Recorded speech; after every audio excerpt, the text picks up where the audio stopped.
start. So Olga, do you want to decorate our page one so that we know it is our Queller Prep webinar? This is our very first webinar on decoding the New York City school admission lottery numbers. So I never thought we'd be decoding and lottery and doing any of that for DOE. So this is absolutely a new thing for me, but it is 7. We're going to let more people in the room. Amelie, I do want to share with you with a whole heart. Thank you so much for doing this and for making time to do this. Knowing that you're so busy, you have your own children and your own big responsibilities. So it's extremely meaningful that you're here and that you're present in the webinar right now. I really just want to, give you a huge thank you because what you're doing is very, very special and it really means a lot. So I just want to share that with you. Just thinking, Olga, do you want to do, are you okay with your iPad or do you want to do, can you do not disturb setting or something on that so that we're good to go? Well, thank you for having me. And, I'm glad I can help decode this process. So, oh my gosh, so much. I also want to tell you in terms of you collecting this data for the future, the parents at Queller Prep will definitely give you support. So I will gladly play an active role in making sure that you can better collect your data. I'm probably in a position where I can double the number of people who are responding because we have so many families and who would definitely want to understand how to decode this for next year as well. So I just want to let you know I'm definitely able to help, and just thank you so much for just being the math wizard and the statistician and the expert who you are, because you're really doing such a great service for all of the families. Okay, so let me take a moment as we're admitting and entering everyone in. Do you mind, please, can you tell us about yourself? Can you give us your background, please? Sure. So my name is Amélie Marian. I'm a computer science professor at Rutgers University, but I'm also a New York City public school parent. I actually have an 8th grader in the in the admission this year. And a few years ago, especially when all the changes happened around COVID, I realized that there were a lot of unknowns and a lot of information that was missing or that wasn't given to parents that would help them make better choices or at least understand the process. It seemed very arbitrary for families, the way schools were being allocated. And so I looked a bit into the algorithm. It was actually created for New York City about 20 years ago, and it was a published algorithm and something that is taught in computer science classes. And it seemed fine, but the devil is always in the details. And I realized that there were a lot of problems in the way information was communicated to families.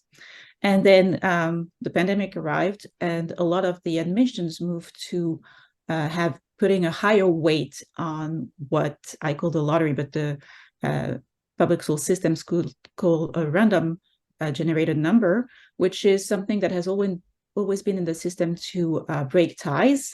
But suddenly, because students were put in buckets of similar priorities, those tiebreakers were defining pretty much who was going to get a good match, as in a match high on their list, or who was possibly not going to get matched. And the problem was that the DOE at the time didn't communicate that well and didn't want to share the random lottery numbers with families. So I worked with elected parents to launch a FOIL campaign where where parents requested their students' lottery number through FOIL, Freedom of Information Law requests.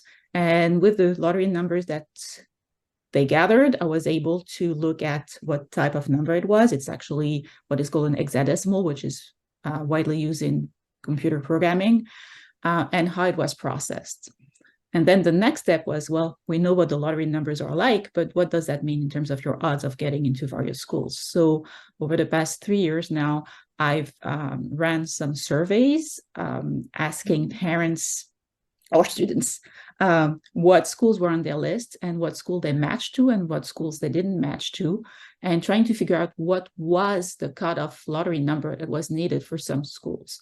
And because schools have different admission mechanism, this depends also, it can also depends on other factor in a student's application. So here's where we are right now. We are trying to figure out how to decode the New York admission lottery numbers. So basically, the New York Department of Education, I can't believe I'm saying this, they use lotteries, like lotteries, to assign students to schools. But then the actual data, we don't get it. It's not released. And as you said in one of your articles, you had to launch a FOIL, Freedom of Information campaign to get some data released. So what we have right now is crowdsourced data. So we should definitely thank the parents, several hundred parents who gave you their personal data, which is really where we're pulling this information from. So we're very fortunate because we're able to provide data based on what was crowdsourced. And Olga, my favorite annotator, is also going to highlight all the key points and the big things that we need to know. So here's where we are. On the 2021 admission season, the New York City Department of Education moved to a lottery-based approach, which we all know, and quite a few of us had protested. I actually took pictures of lottery tickets at the deli and said, this is ridiculous. So this is where we ended up. We ended up in a lottery-based system in the middle schools and the selective high schools. They were previously using the screens and the auditions, which we still have, but now there's also this additional lottery. The lotteries are not necessarily new, but they are very different from what we were used to. So here is where we are. We need to figure out, how are these lottery numbers drawn? Is it possible to see my student's lottery number? What are the odds of gaining admission to my preferred school? And initially, the DOE did not provide any of this information, but happily, here we are today. And we are under a new mayor, and we do have more of this information. So there's more transparency now than in 2021. And that's what we're going to get at. What we're getting at is that now we have a more transparent process. We're going to begin going through the algorithm, okay? Here's what you should know. I get to use my lawyer skills with all of you. I am a lawyer outside of running Queller. 23 hours and 58 minutes of my life I spend with Queller, but I do have 2 minutes dedicated towards being a lawyer. You can actually file, so you can do a FOIL, which is the Freedom of Information Act, and under that you can legally get information for what you need to know with regards to your child's education. So please remember that you are able to do FOIL. It does take, I want to say, a few months. Emily, is that correct? FOIL is that first year, yes. But yeah. But you can definitely get that. And the DOE eventually upon request. So I think all of you as parents, if you decide to go through the FOIL system, we would love to see the results. So just remember that we are also crowdsourcing. So don't forget to forward it to info@quellerprep.com so that we know what's going on. But I just want to plug that. Now we have to take a look. Can I just add that parents don't need to FOIL today to get their random assigned number, their lottery number. It's available on My School. So if you go to My Schools now, you can get your information. But in general, data you can always collect through the FOIL system, right. Freedom of Information laws. And everyone should do it. I actually have run FOIL requests a few times. I wanted to see how many kids took the 8th grade SHSAT versus the 9th grade. I wanted to see who got in 8th grade versus 9th grade. I wanted to see cutoff score. So I've actually run quite a few FOILs. So I just want to let you know it's pretty cool and it's free. So here, can you please explain this picture to us? And Olga, can you zoom it a bit so that we see it? So sure, I'm not going to go into the details of the algorithm. I have several videos online that parents can watch if they want to look at the details. But the way the system has assigned schools to students is that there's a matching algorithm. On one side, the schools order students based on priority groups, zones, audition, or lottery numbers in some cases, more cases today. And on the other side, the side families are familiar with, students and their families will order 12 choices based on their preferred schools. And the algorithm assigns one match to each student. And there, unfortunately, if you don't get matched to any of your 12 choices, you're what happens to be an unmatched student, which in the recent past has happened more often than it used to. But the algorithm is designed with several properties. The first one is that there's no strategizing, which is not completely true. There's strategizing in the sense that you have to strategize which 12 schools you include on your list. But for the schools you have on your list, it's always best to rank in your true order of preference. And that's something very important because a lot of parents think that maybe their second choice school will fill by the time they get to their second choice. This doesn't happen because of the mechanics of the algorithm. So you should always rank in your true preferred order. So here, everyone take a look. You'll see the students and families. Obviously, you're going to choose a school based on distance. If there's special education needs, although all schools will take students with 504 plans, IEPs under the Children with Disabilities Act and Child Protection, that will not exclude you from trying for schools. Also, what academic programs are there? What are the offerings? What is the school culture like? So all of these things are things that you as a family will consider. And then in the middle, you see the matching assignment. Students and schools will take into account the student choices and the rankings.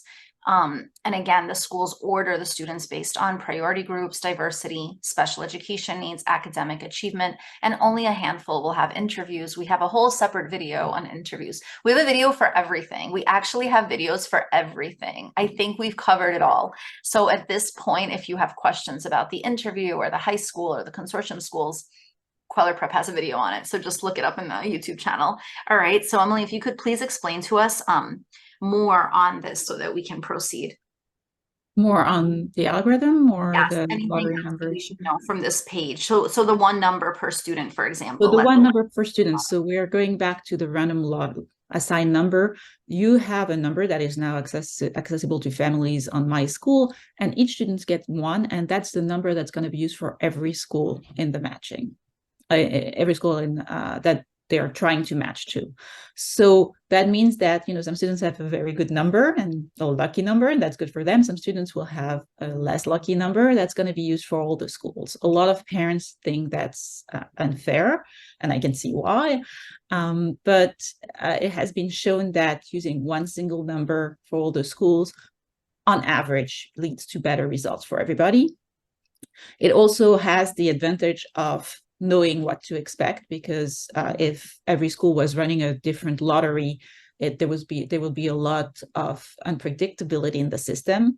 Now, if you get a good number, that's great. If your number is not so good, well, that's not ideal, but at least you can plan based on that information. And there are still a lot of schools and a lot of desirable schools you can get matched to with a not so great number. So let's move on to the next slide. Okay. I think that's what I just explained with an example. Good. Okay, so we'll just highlight this. So the single lottery number for all three schools, a different lottery number for each school, and all of this information is very valid, because what you should know here is that the first 300 students are offered the seat, the lottery number in the highest school on their choice. The chances of getting any of the three schools is 30%. So this is just a good scenario.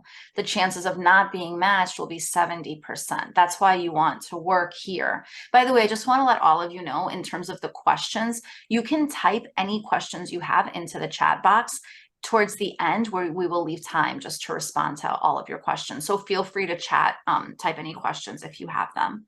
Okay, so again, using this, we have the single lottery number for all schools, and it's something that is working right now with the DOE. So we can go to the next slide, right? Let's go to the next one. So here you have an example, what starts with 6BA, of what a lottery number looks like. And it looks pretty scary. It's actually probably generated by a standard coding function, but it's in a format that is called hexadecimal. We're used to using numbers in base 10, 0 to 9, then 1, 10, 20, and so on. Hexadecimal are base 16. So it starts at 0, then goes to 9, and then does A, B, C, D, E, F. So 0 is the first number that you encounter. F is the last number that you encounter. In terms of lottery numbers, the best that you can have, it starts with a 0, and the worst starts with an F. And you don't have to know the exact lottery number. What's really important to you is the first 1 or 2 character of your number starting from the left. So here this number starts with 6. It's about halfway through, a little before the halfway mark of lottery numbers. So here's where we are with the numbers, with the hexadecimal lottery numbers. And just to get a rough idea, you should just look at the first character in the hexadecimal string. If it's a number, your lottery number is roughly in the first 2/3 of all ordered lottery numbers. The lower, the better. If it's a letter, your lottery number is in the last third. A lottery number starting with 0 to 3 is in the first quartile. One that starts C to F is in the last.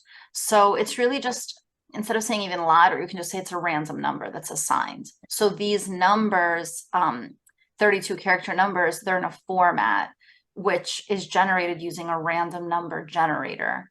We actually do that at the PTA meetings when we have to vote on something. We use random numbers and random assignments. It's a very standard way to do things. You can also think of it as your spot in line. So if you take all the students in the system, and it's about 765 or 70,000 students applying for high school, and you just put them in a line with all the students with 0, starting with 0 at the top of the line, and then within those students, you separate them based on their second character and so on. And as you go through the line, and that's not exactly how the algorithm works, but in terms of priority, based on random numbers, that's how it works. So I think we've covered as much as possible in this area. Let's go to the next page. All right, so now everyone, we're looking at the first 2 characters and the percentage. So let's take a look. So Amelie, if you could please help us understand, what are we looking at? Right. So I created a chart. So in this printout, it's actually from a table I had on a blog, but there's a PDF online of a full chart of that matches the first 2 characters of a lottery number to what percentile it maps to in terms of where you stand in line. So here, if your lottery number starts with 04, you're in the first 2% of the line. Right. So, if it starts with 0A, you're in the first 4.3% of the line. So we just put the table into the chart so that you could, everyone, you could have it. So the table is in the chart, okay? I'm also going to copy and paste it so that everyone has it, okay? There's a PDF that I have in a different blog post that I'll send you, that you can send them as well. That has the full chart in one on one sheet of paper. Okay. So if we keep going towards the bottom, to differentiate further, we can look at the first 2 characters. A lottery number that starts with 200 is the first 246%, 0.4, and the second, and so on. The first 2 characters are sufficient to identify where your number is expected to stand in comparison with other numbers with 0.4% precision. So here's the table, but again, this is just a snippet of the table. And Amelie, if you have the PDF, if you can email it to me, or if you tell me where, I can put it into the chat as well. Let me see if I can. Yeah, I'll put it in the chat. So while Amelie's doing that, I'll keep reading. So here, the identifiers, the first character of the third block of characters, will be used to generate a random unique identifier. So now the DOE lottery is using the existed random number. So when we say lottery, that's really what we mean. So like, Olga, just write it down. Just write lottery random number. That's exactly what it is. Oh, perfect. You just put it in, right? Yeah. So everyone, I'm going to retype it into the chat just so that it's easy for all of you, and I'll also send it over. So here is, everyone, look at the Google Drive link that we just sent. Okay, let's keep going to the next slide. So here we are. Please, can you please tell us what? Yes. So here I was discussing why those numbers were so weird by showing that it's just a very standard random number generator that is likely used by the DOE to assign those numbers, and it's well tested. And that's why those numbers look overwhelming, but the truth is you don't need to look at the whole number. You just need to look at the first 2 characters or 3 characters, and you know enough information to know whether you have a number that puts you in the front of the line or in the back of the line.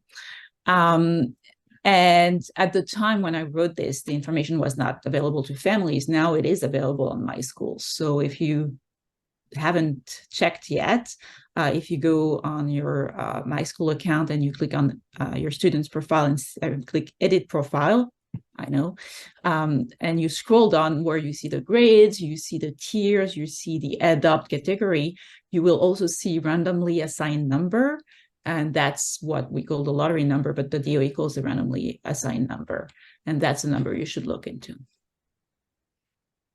So let's go also, I'm going to read towards the bottom. So some families requested their lottery numbers by email. They got a detailed explanation with percentile. So I just want you to know that emailing the DOE, they do respond. I mean, they have a duty to respond, but they actually do respond. It's also important for you to track that you're emailing, that you're communicating. Those of you who know me well, we email quite a lot. That is an understatement. So we email a lot, and any correspondence that I have with DOE, like they'll get 10 of the same emails. I just want to put it out there that I am a shameless email sender when I need any information. It's with the Department of Education. So they and then I have like an auto send at 8 a.m. I mean, I just like do not stop. So I do want to communicate with all of you that the email does work. So please don't think it's some kind of like futile effort, that you don't have to worry about it and they're not going to respond. They will respond to the emails. So if you wanted the detailed explanation along with numbers, you will get the lottery number, and some did get the details and some didn't. So please keep that in mind. And Emily, if you want to add anything, please do before we switch. Just that the details that people had at the time are now available. I mean, a version of it is available on the DOE website, and they confirmed the interpretation of lottery numbers. They usually will tell you that they cannot give you the exact percentile because it depends on the other students who apply to a school and so on. And that is, you know, it's kind of true, except that there's so many students in the system that the theoretical distribution is always going to be very similar to the actual distribution. So for, you know, having an idea of how good your lottery number is, the theoretical percentile is good. So this is a very sophisticated email. It's actually the DOE email, hello@schools.nyc.gov. So I'm going to retype it just so that it's easy for everyone. There's also, I mean, I haven't used that one. I use the HAS enrollment for high school enrollment. That one's good. I've used that also a few times as well. So we have that information. So please remember to hold that so that you have it. So is that right? Let me double check it. I don't want to give you guys the wrong information. Hold on.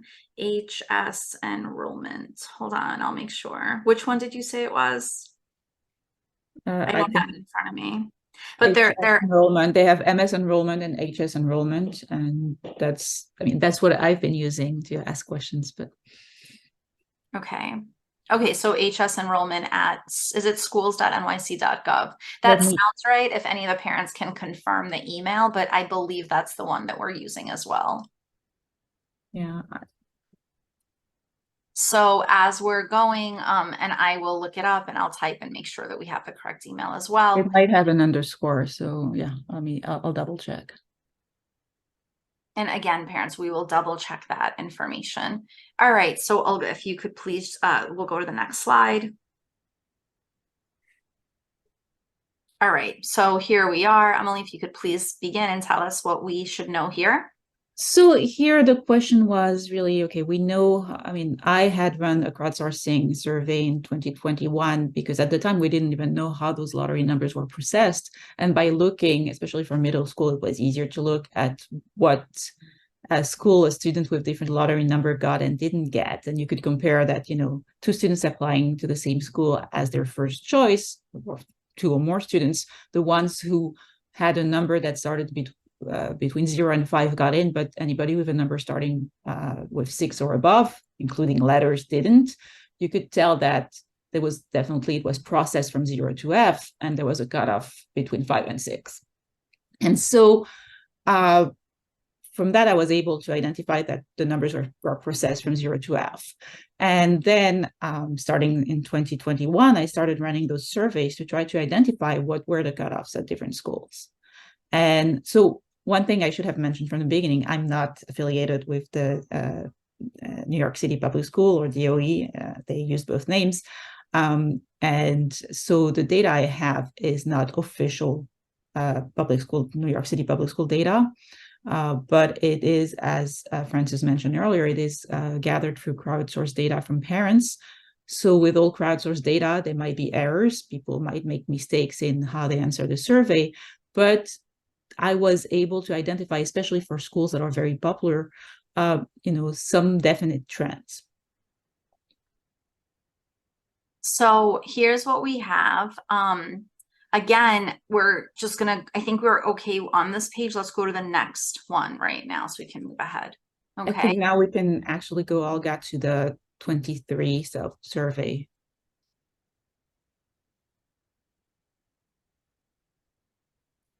So this page is actually, you can find it online. It's a post that I did last spring, which gathered all the results that I got from parents for last year's admissions, so admissions for September 2023. And so for this year's parents applying for 2024, the nice thing is that it's the first year in many years that the admission policies have not changed much. And so, of course, there's no guarantee that things are going to repeat exactly the same. If a cutoff for a school was, I don't know, around 5, it might be 3 or 4 next year, or 6 or 7, but it gives you an idea of how things pan out last year, and which are the schools that are really hard to get into if you don't have a good lottery number, or which schools have more availability even for students with lottery numbers that are not so great. So again, the New York City DOE, public schools, my schools. So the families now get the lottery number at the application time. So remember that this is different from what we had before. So now that families are getting the lottery number at the application time, you're going to be able to get your data from day one. And the number of applicants reported on my schools only shows students who are considered by the school, who are not matched. But again, we had a lot of families later do the FOIL system and gather this information. So the changes now have actually made the process easier to navigate, but information on the cutoffs and the school is still missing. So you're not going to get a cutoff, you're just going to get a rough range.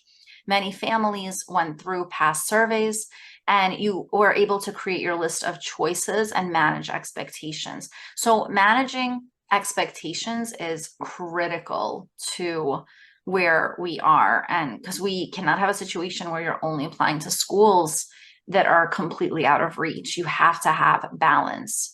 And I also want to remind you, a school like Forest Hills High School, again, you have 4 amazing programs within that one high school. So just remember that you have to have balance. You cannot only have one set of reach schools and not even try, nor can you only apply to 3 schools when you can, rank up to 12. So let's keep going. So yeah, I just wanted to add a couple of things. One of the reasons I did this survey is I think it's very important for family to have some expectations, both, knowing that maybe a school that you really like is very unlikely to be a match just because you don't have a random assigned number that's good enough for it, or making sure that you have 12, as you said, that you have 12 schools that give you a reasonable chance of getting one of them. There's also the fact that, as many of you probably noticed, the process of building your application is extremely time consuming, and being able to focus on schools that are likely matches is better for everybody. I wish that the Department of Education was publishing those cutoffs. That's something I've been asking.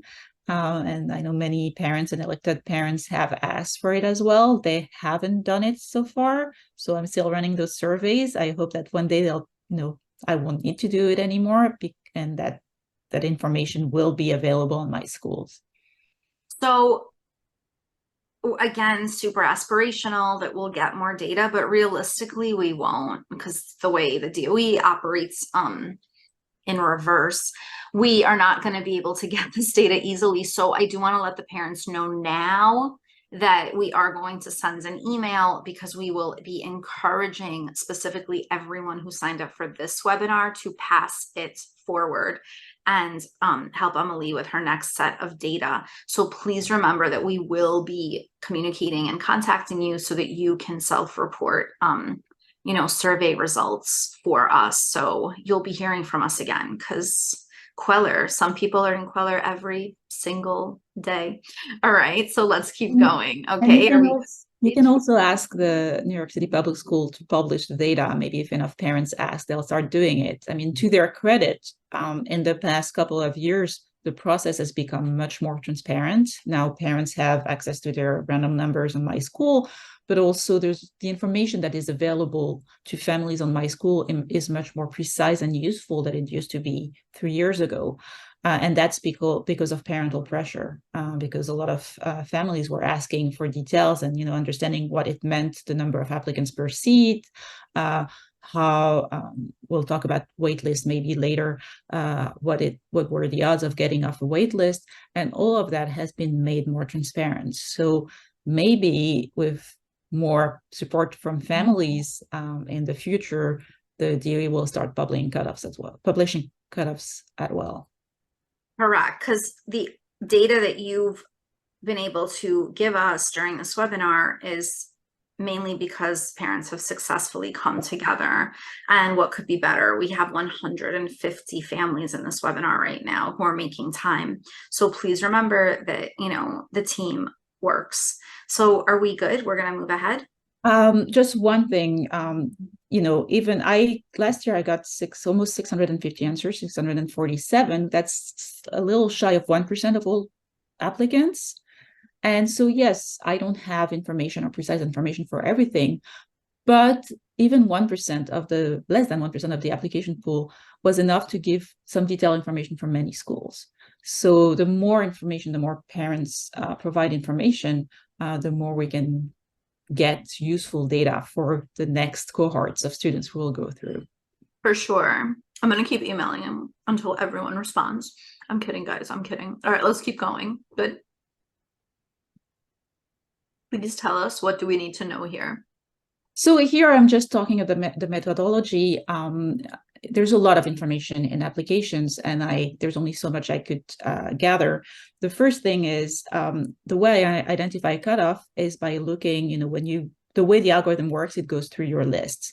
And so wherever you match, you are not considered for any school below that, because the idea is that you wouldn't want any school that is below the match that you got, because you ordered everything in your true order of preference. So I compare your information for any school you didn't match to, any school that is higher than your match, with the information from the schools that students match to identify cutoff. So if a student with lottery number 75 didn't get into a school, but a student with lottery number 62 got into a school, then I know that the cutoff is between those two numbers. I also ask in the survey about various specificity of the applications, because students are placed into various priority groups depending on their academic abilities, depending on whether they qualify for free and reduced lunch and therefore qualify for diversity and admission initiatives, or whether they're qualifying for students with disability admissions. Because as you said, most schools do admit students with disabilities, but for specific designation, some specific programs are needed. And so in those cases, students are actually in a different match. All right. And So so then after this page, what we're going to see are the results from last year, and I separate them based on the admission methods of each school.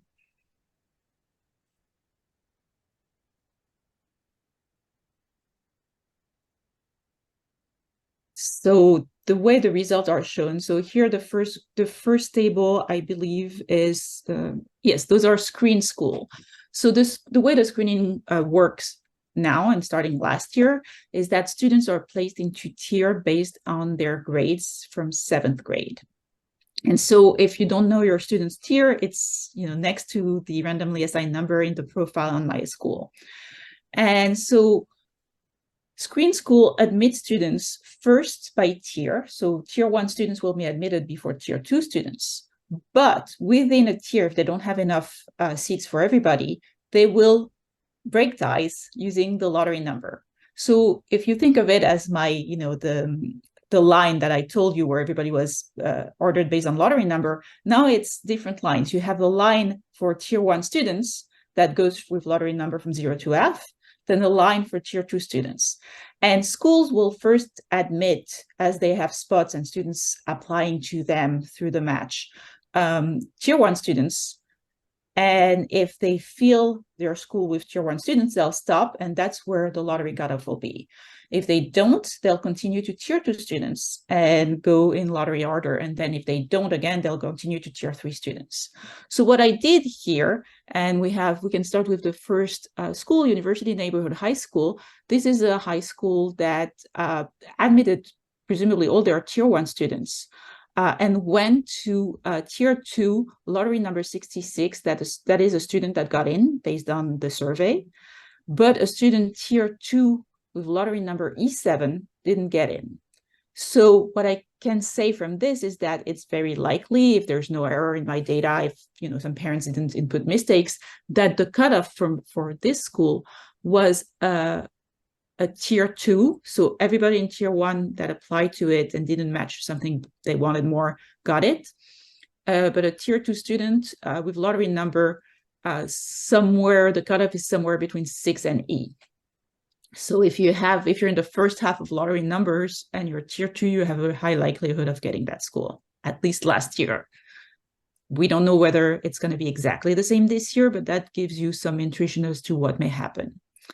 Now, let's look at, I actually want to look at LRO here because that's one of the most popular schools in the system. So LRO has the same process, but a tier 1 students with lottery number starting with 17 got in, but a tier 1 students with lottery number starting with 19 didn't get in. So the cutoff was between 17 and 19, because of course you have to look at the numbers after that. And what it means there is that even if you're a tier 1 student, you need a really good lottery number, because starting with 1 is, probably in the top 10% of lottery number. I don't remember the exact percentile to get in. Now, for the schools that have diversity and admission initiative, I also separated, and here you see FRL, another row for LRO, because here you're writing here. So let's look at a different one, Baruch. So Baruch College Campus High School, they also had a cutoff at tier 1 between 38 and 42.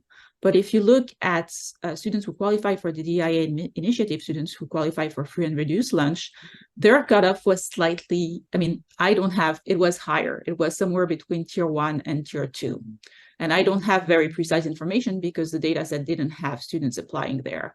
I think I have for LRO, I know that a student's tier 1 with lottery number C8 that qualifies for DIA didn't get in. I'm trying to find another row that has information. So one of the issue that I have with my survey is that it's data that I get from parents, and it's not representative of the city. The type of response I get tend to be from more privileged families and from Manhattan or from specific districts. So there are some schools or there are some groupings of students for which I don't have as much information. And for instance, I do have sometimes good information for students with disability, like for New York City Lab School for Collaborative Studies. Here you can see that the cutoff was tier 1, somewhere between 38 and 60. But there are some cases where I don't have the information, so I just have one side of the cutoff and not the other, or I just don't have anything. So everyone, I just want to remind you that this data is also published online, so you'll have this information as well. So let's move on to the next Maybe slide. you want to see some Queens schools. I don't know what I have there. Yes, the closer to Queller Prep, the better, because they're all coming after. No, I'm kidding. I'm kidding, guys. No, so I mean, I don't know exactly what is close to Queller Prep, but I'm kidding, but let's take a moment, okay? I just want to remind all of you, Forest Hills High School has 4 programs, not just one. Carl Sagan is the most competitive because it's a math and science STEM. But I just want to remind you, I happen to like the school very much, and really easygoing principal and great administration. So please, look at that. Joking aside, it's 10 minutes away from my prep school. But with that being said, it's an option. I just want I to. don't have good information there because I mean, it seems that they admitted most, if not all, tier 1 students, but I don't know exactly where the cutoff would be because I don't have enough people who apply to that program high enough on their list to get in or not getting it to give We're me. gonna send you. We will help with next year. No, I'm just explaining why sometimes those ranges between the lowest admitted and the worst admitted and the best rejected are big. It's because there's only so many people. So, do you have Townsend Harris of Queens also? I was it screened? I don't remember what it It is was in Townsend terms of Harris. the application methods, because here this table is only the screened the screen program, so I don't remember what Townsend Harris. Cardozo High School Da Vinci is also highly selective. So the Benjamin Cardozo High School Da Vinci program, that selection is also very big. Right. And so I also and if you fill the survey, that's something that's always a little difficult for parents because I have this big drop down with 800 programs, and many high schools have different programs, and I separate them by programs, but sometimes parents don't select the right one. So that's also a source of errors for schools that have multiple programs. All right. So I think, are we good here? We're gonna go. So those are examples. I think we can just we can go to the table. Or maybe let's just quickly look at Beacon. Let's take a step back. Let's go to that last slide just really fast, just because Beacon's a big hit. Okay, so here we're moving to schools that are assessment based. So it's not tier lottery number, it's assessment score lottery number. And depending on the school, the assessment score can be very specific, and so there's very few ties, or some schools just bucketize students in very big groups with similar assessment scores, right? And so Beacon, I don't know exactly how they grade their essays, but last year to have a shot at getting into Beacon if you were not DIA eligible, you needed to have a perfect score on their assessment. DIA eligible students had a lower cutoff for the assessment. So what that tells you is that your lottery number is still important for Beacon if you're not DIA eligible. If you are DIA eligible, if you rock the essay, your lottery number doesn't matter. So this also applies to Townsend Harris High School in Queens, right? Because Beacon and Townsend Harris is screened with an essay, with an interview. Right. So then that would happen as well. I don't remember exactly what was. I mean, we can look at the table, what was their cutoff. Townsend Harris was here towards the bottom. Yes. So Townsend Harris, they graded more selectively or more roughly than Beacon. So any students, what it means here, 1923A and 9257, it means that students with an assessment score above 92 got in. For students with an assessment score, I'm talking here about the non-DIA eligible students, with an assessment score of 92, they needed to have a lottery number better than 3A or better than something between 3A and 5.7. And if they had an assessment score of 92 and a lottery number higher than 5.7, they would not have gotten in. So that tells you that your lottery number is important for tie breaking, but you still have a shot, and a pretty good shot, at Townsend-Harris if you have a really strong assessment. So everyone, I just want to remind you, Townsend-Harris, I want to joke, it's all about the proximity to Queller Prep, 15 minutes in Flushing.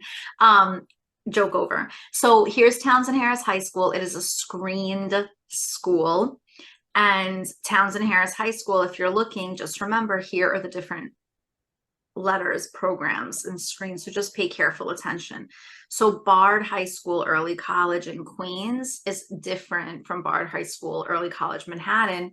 So Bard High School Early College in Queens is in the same building as LaGuardia Community College, and it's a shared space. So it has a floor as opposed to being like a separate building, but that's also an early college. Great programs. You can get an associate's degree early. There's Hunter Science. It's not to be confused with just Hunter College, which is the 6th grade test and the 7th grade entry. That's another great screen program. Beacon, separate individual building, like facing the water, and really, really impressive amenities. Beacon, take a look. Also, I can kind of keep going, but I just want you to see, like, these schools that we're looking at right now, they're really good. They're highly selective and they have a lot of great options. So this is actually a great list. This is a great profile to take a look at. Okay, so I think we're good. We'll go to the next. I just want to add something on this. This is actually an important table for families who unfortunately have lottery numbers that are not so great, because you can see that many of these schools, if you do really well in the assessment, it will compensate for a bad lottery number. And, you know, for instance, Bard Manhattan admitted students up to a score of 88. So I don't know exactly what was their rubric and how they graded, but you can see there's a range of scores that were admitted even with bad lottery numbers. Whereas Beacon, I don't know how they graded, but they seem to have a lot of 100, which meant that once again, the lottery number became the tiebreaker. And one thing you mentioned, Manhattan Hunter Science, and that's something I had in the previous page in the article. And one thing that I want to mention, in the past 2 years, Manhattan Hunter Science didn't grade the essays that students submitted. They just gave 100 to any student who submitted an essay. So in effect, they were just going back to a lottery. So that's also something to know, because your student is going to put a lot of effort in those essays, and some schools will actually grade them carefully and some schools won't. Yes, and I put a lot of effort into my vocal cords, yelling at the children, telling them that you must write the essay. So I'm actually going to tone it down on my end as well. Please do not think that you need to have some kind of sophisticated Ivy League level incredible essay. Just the fact that you're writing this essay is in and of itself a big deal. The school just wants to see the efforts. They want to see that you took time to produce something. They're happy that you took a few minutes to produce an essay. Well, and many schools have rubrics that they put online that will tell you how they're planning to grade the essay. So that's something to really look into as well. All right, we're good.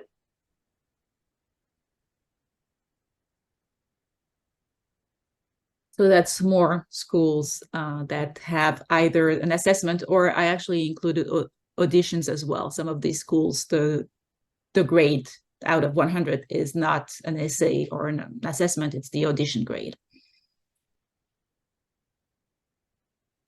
So this, I mean, because of the way it's got, this table is actually open schools. The next table will be adopt. So open schools are schools that only that are open to everybody. They don't do assessment and anything. And so if they have more applicants than they have seats, they order them, they prioritize them based on the random lottery number.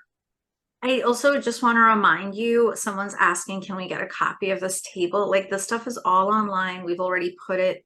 So the email that we sent, Queller Prep, to families, all of this is there. We put all the links in, we put all the data in. And, you know, a lot of this is really done from the heart. It's not like Emily has been paid to, right? Like, no, you're just a statistician, and you really want to just like help families. You know, you want to use your talents. I'm a computer scientist, and I could code that. And it's an interesting project, and I met a lot of very interesting people doing that. But you also have to take the data with a grain of salt. The data is reported by families, and sometimes they might select the wrong school. So sometimes just use it as a way to get an idea of what is possible based on your child academic tier and essay writing capabilities and lottery numbers. If you go back one page, Olga, on the open, so those are the schools where it's just looking at which was the highest accepted lottery number, lowest rejected number. Those schools only look at students. I mean, they don't look at anything. They just prioritize students based on the random number. Then we have adopt schools, which also are only based on the lottery number, but rather they do something that's slightly similar to the tier school. They bucketize students into 3 groups, depending on their academic level. And the idea is that they want I think it's 1/3, 1/3, 1/3. I'm not sure about the percentage, but they want 1/3 of their student population to be high achievers, 1/3 to be middle achievers, and 1/3 to be low achievers. So I ask, and that's also information that is on your profile in my school. In the survey, I asked parents to select which bucket their students fall in. And so the lottery numbers accepted is different depending on the bucket, because some schools will appeal to a lot of medium achievers, but not as many high achievers. So your odds are not the same depending on which groups you're in. This is so useful. Let's go to the next slide. And so yes. Go. So this slide, this is a much smaller table, but I was actually really glad last year, because one thing that, as I said, I think my data is missing because I don't have that many families. I mean, I have many families, but it's a subset of the families, and it's also a biased subset. And so I talked to parents last spring that wanted to have more information about their students' chances at programs, at special needs programs. And so these 75 programs are the ASD for autism spectrum students. And I had several parents who had children in those programs who leveraged their network to get results to help future families that were applying to those programs. So first, there are much fewer programs that are available to these students, but I was also very happy to be able to provide that information to these students. This is super useful. I want to remind parents this data is already in the email that we sent you, so you have that. Are we okay? We're going to go to the next slide. Oh, that next slide. So unfortunately, if your list is too selective, or if you have a really bad randomly assigned number, and you might end up in a situation where the DOE, where you don't get any match on your list. And the process is then the DOE assigns you to a school that has seats available. The way they assign students has not been very clear. They say they're taking into account geography as well. And so I just wanted to put a list of those schools there. It has been useful in the past because sometimes parents realize that, okay, so those are schools that typically have seats available, and I don't hate that school, so let me put it on the list as my safety. And just for information purposes as well, these are the schools that parents filling my survey who had children unmatched were assigned to.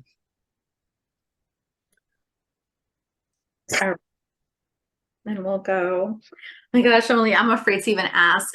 Can we extend the webinar because there are so many questions in the chat? So I'm sure I can. I mean, I can do 10, 15 more minutes. So we're gonna stop everyone at probably 8:15 because I had only asked Emily to reserve her time for 1 hour, but I noticed the chat is going wild. So let's go to the next slide and we're I don't gonna get the chat. I mean, I don't get the questions. I closed it only because I didn't expect this many questions. So let's go to the next. This is the last slide. That's it. I think we can Oh, go. this is it. Oh, good. Let's put a heart. Bye. We're done with the slides. Yay. Okay. I have a lot of questions. Ready? Maybe. Oh my goodness. I have to scroll. Okay. Oh boy. All right. Ready?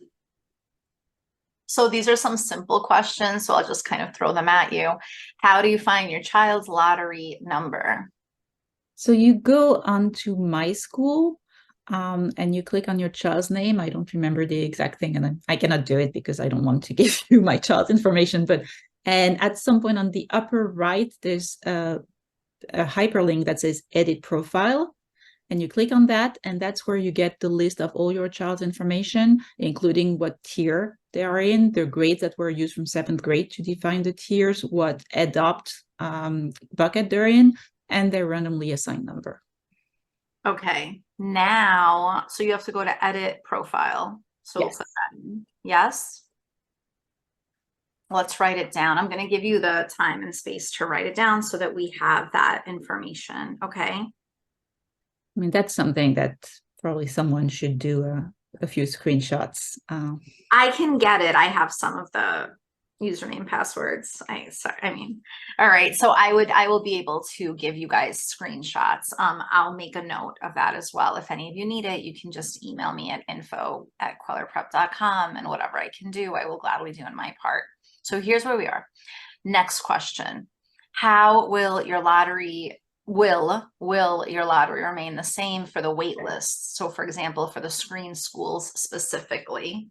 So it won't, and that's something that has changed over the year, or that wasn't settled well. But last year, the DOE did what they said they were going to do, which is for waitlist, they reshuffle lottery numbers. So you don't get your new lottery number, but you get a spot in the waitlist that has been decided based on a different lottery number this time per school, which means that as far as strategies go, if you have, I always choose Elro because it's the school that has the lowest cutoff.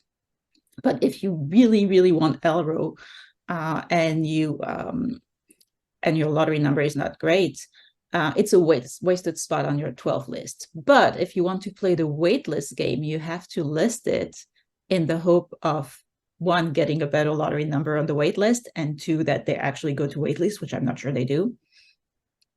And you have to wait list high enough on your list because you get priorities on wait list if the school was originally in your application. So there's a bit of gaming and strategizing there with wait lists.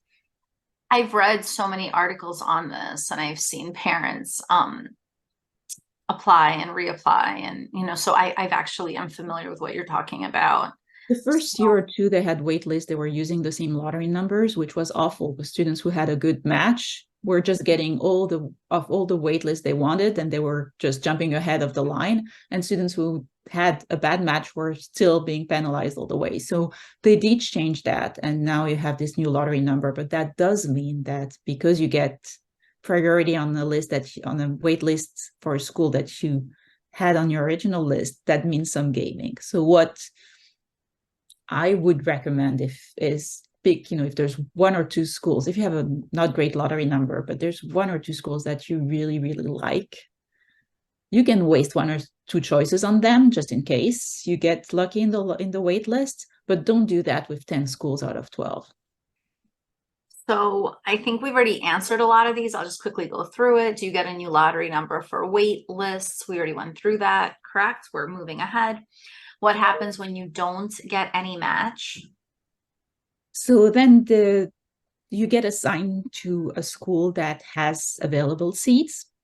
And that was the last table we saw, which had examples of such schools that students were assigned to not randomly, but, unmatched students were assigned to.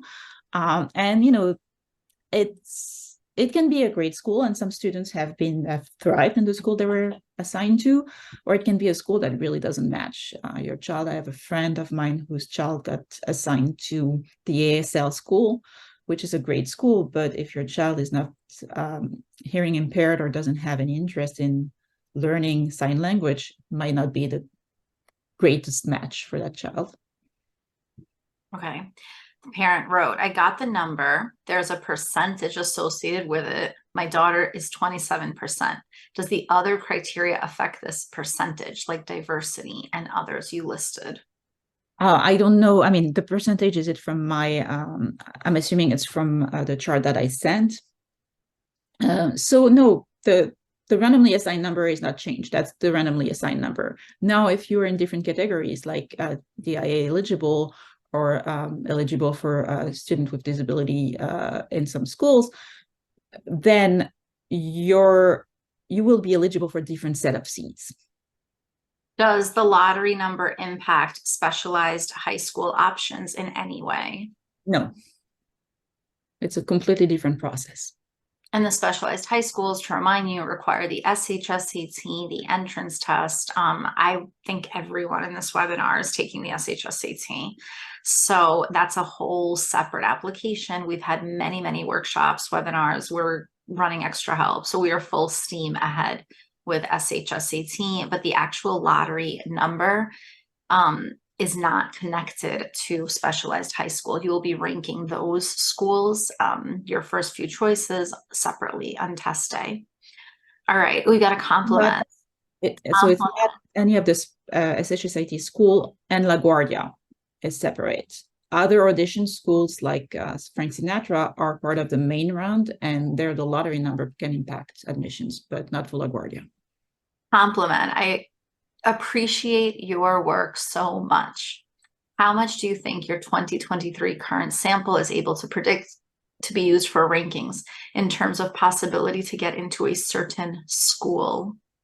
So, I mean, it's hard to know because patterns change. People may switch their choices. There's, for instance, one school that 2 or 3 years ago was one of the school students were assigned to, the unmatched students were assigned to, and the principal rose up to the occasion and tried to attract more students and create programs, and it became one school that people are actually now ranking pretty high on their list. So there's some changes in the ecosystem.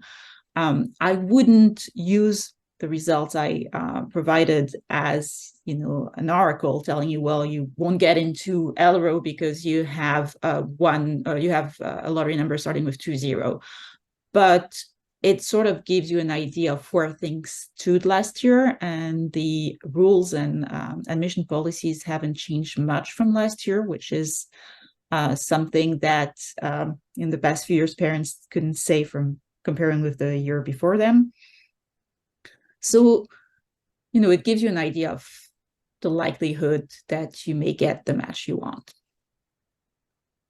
So it says here, does the lottery number matter if we are in a priority 1 group of a program? Yes. I'm not sure what you mean by priority 1. There are different types of priority, but let's assume we're talking about geographic priority. If there are more priority 1 applicants than there are seats available at the school, then those priority 1 applicants will be ordered based on their lottery number. Next. Is each digit representing a factor in assessment? Priority groups, diversity, academics? Oh, you mean, are things encoded in the lottery number? Yes. No. I mean, a lot of parents believe that's what's happening. I'm pretty sure it's not. And from discussions I had with the DOE, it's not. This was answered, but we'll go through it as well. How and when can I obtain the lottery number after the application is closed in my school? I mean, I'm How and when can I obtain the lottery number? That was, I mean, that's Oh, you basically can, as soon as your application is open in My School, you can see your lottery number. And by the way, keep track, screenshot it, because sometimes things disappear from My School. So if you screenshot things. next. Is there data which also takes into account the groups with the lottery number? Is there data which also takes into account the groups with lottery numbers? So I'm not sure which groups you're asking about. My survey did not take into account geographic priority because that's something I couldn't track. So I only took into account as priority groups the IA eligible or not, student with disability, and of course the academic tiers, either tier 1, 2, 3, 5, or the EDUP tiers. All right. What's the purpose of the lottery for the screened schools? When does the DOE start using the lottery for screened schools? It seems screening becomes useless if the random lottery kicks in. So there are different types of screened schools. The one that are just using the tier, the tiers are about a fifth of all applicants each.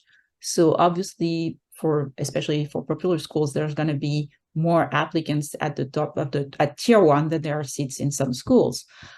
So that's when the lottery number kicks in. The students are not completely ordered based on their grades or test scores. They're just grouped as, high achievers students.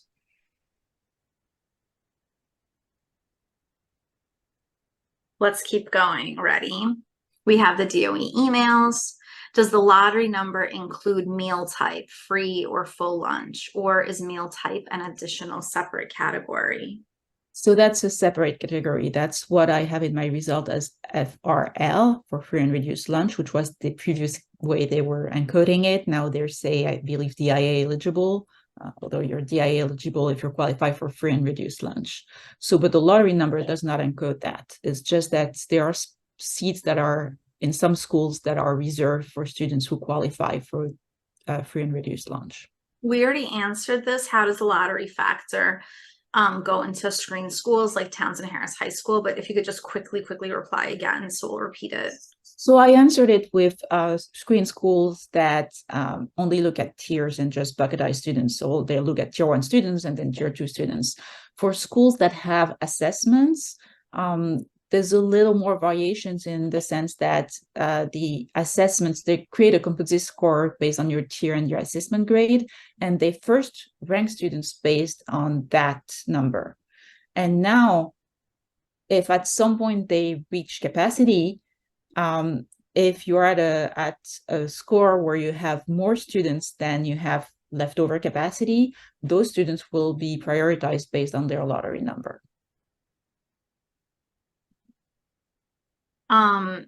Thank you for your time. My child is in group 1, lottery ticket somewhere 36%. What are the chances of getting into Leon Goldstein High School specifically? I honestly don't remember. I can look at and Leon Goldstein, if I remember correctly, has several programs. So it also depends on which program you're looking for.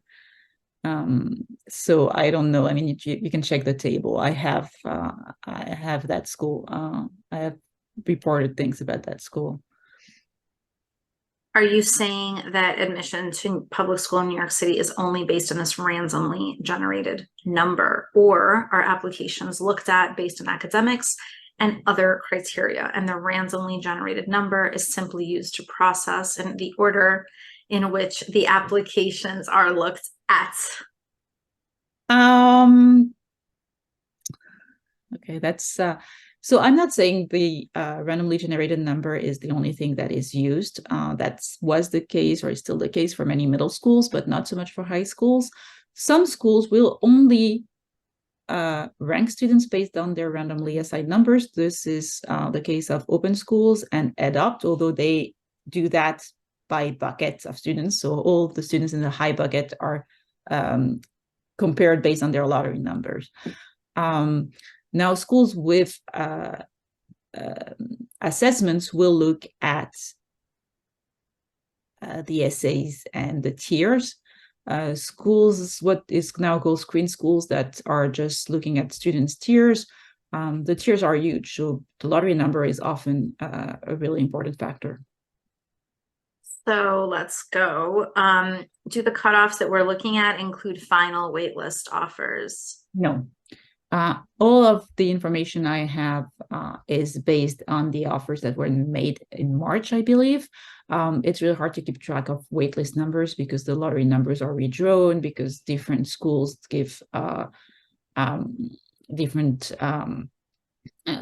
offers on waitlist. Some schools give offers up to September, so it doesn't take into account waitlist. What is SWD on this sheet? Student with disabilities. So SWD is students with disabilities. More questions. Can we get a copy of this table? Yes, this is all online. Do you have this info? Will it affect the patterns next year? I think we already went through that one. Is partial lunch considered DIA, and could it have a negative effect on school admissions?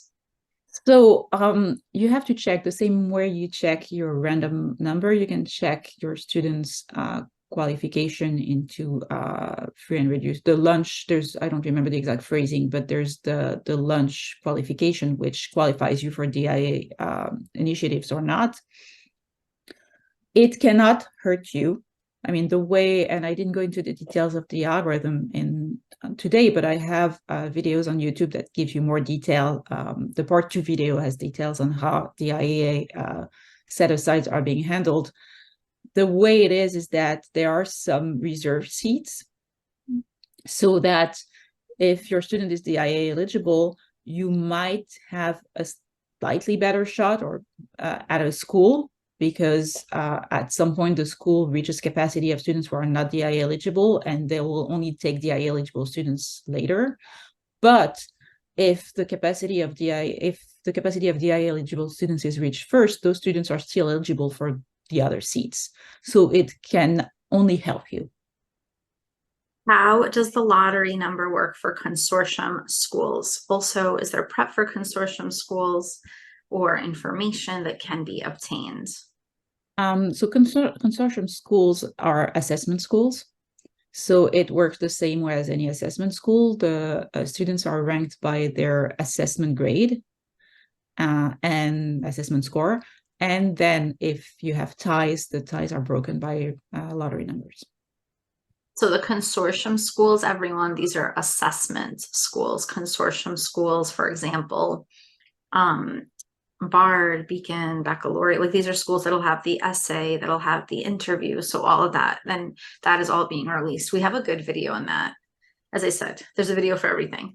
What percentage of kids are in tier 1 this year? Don't know exactly, but the qualification is you have to be in the top 15% of all schools. I mean, your GPA has to be in the top 15% citywide or in the top 15% of your school, which usually, because some students are in the top 15% of their school, but the school is grade harsher, so it goes deeper than the top 15% citywide. It's going to be between 15 and 20%. I don't know exactly how much. I had that figure for last year, and that was somewhere between 15 and 20%. Okay. Does having this info affect the choices parents make? Most people will not put a school on a list as they are using this as a guide. Is it true, like, that some of this is revealing that they don't have a chance with certain schools? Yes, it definitely, I mean, so I don't have real data to show this, but it definitely changes some behaviors. I've been active in one Facebook group, and the way I can infer that it probably changed some behavior is that it used to be that the people answering my survey had a much higher rate of unmatched students. The first year was probably all the unhappy parents who went into those Facebook groups and answered my survey. The second year, the survey answers were very matching the number of unmatched citywide. But last year was the first year where every family had access to the lottery number, and families who answered my survey had a much lower unmatched rate. which again, it's anecdotal evidence. I'm just making a big jump here. But what it tells me is that it's likely that having that information allowed people to reduce their chance of being unmatched. Does it mean that it changes some applications as a school? Yes, probably. I do think that for the system in general, for the students, we're still talking about young kids. I mean, 13 and 14-year-old, for the whole system, it's beneficial that everybody gets a school that's on their list, even if that list is not exactly the same as before. So we want to take a moment to say it is exactly 8:15 in the dot. We are going to, at this point, take a moment, and I'm going to open the chat for all of us to say thank you. So every single person in this chat, we need to type a thank you, because this is a lot of brain power. Well, thank you for having me, and good luck, everybody. And as I said earlier, I'm in this boat with you this year. And so, well, I hope we'll all have good news. So you definitely have a loyal fan base within the Queller Prep tutoring community, which is mostly, consisting of first generation students who are going to be the first ones, really. Lots of first siblings, lots of older siblings going through this incredible, insane. It's overwhelming. And it's an overwhelming process, and I did this work trying to bring some clarity and helping families navigate it. Definitely, this is so much information. Also with the parents, something I love to do to close up the webinar, I'm going to take everyone and take you off the mute button so that we can all give you a nice group thank you. I'm actually going to take a moment to record the group thank you, because I want everyone to say this, and I miss doing that. So I'm just gonna switch my phone setting. So I'm actually going to record the group thank you, because I want you to have this memory of this crazy evening that I convinced you to do. So hold on just a moment, everybody. Don't leave me. Let me see my chat settings, participants. Where am I? Guys, don't leave. Please bear with me. Chats. Is it mute? Olga, help me figure this out. Wait, is it? Hold on. Don't leave me, guys. Is it mute? Yes. I found it. Hold on. So I'm going to ask everyone to unmute. Ready? So everyone, we're going to count to 3. I'm asking everybody to unmute, and we're going to have 100. Ready? I'm going to count to 3. 1, 2, 3. Thank you. Thank you. Thank you so much. Let's do 5 Thank you. Good luck, everyone. Thank you. Good luck, everybody. Thank you. Thank you for your time. Good luck. Thank you. Thank you. Thank you.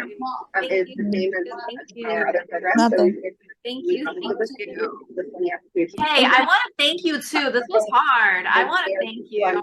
Well, thank you for inviting me. And I know today was a bit crazy, but I'm glad we were able to do this. Yes, I want to thank you too. This was work after a week of Queller Everett classes. This is a work. Okay, we have another webinar tomorrow, everybody, on stress reductions. We're busy. We're busy bees at Queller. All right. Thank you so much. Thank you for this wonderful experience. This is definitely going to be a memory for life. Okay. Thank you. Thank you again for this wonderful webinar. Okay. Have a wonderful evening. Much appreciated, everyone. And that is a wrap. We are closing up. Farewell, everyone. Bye.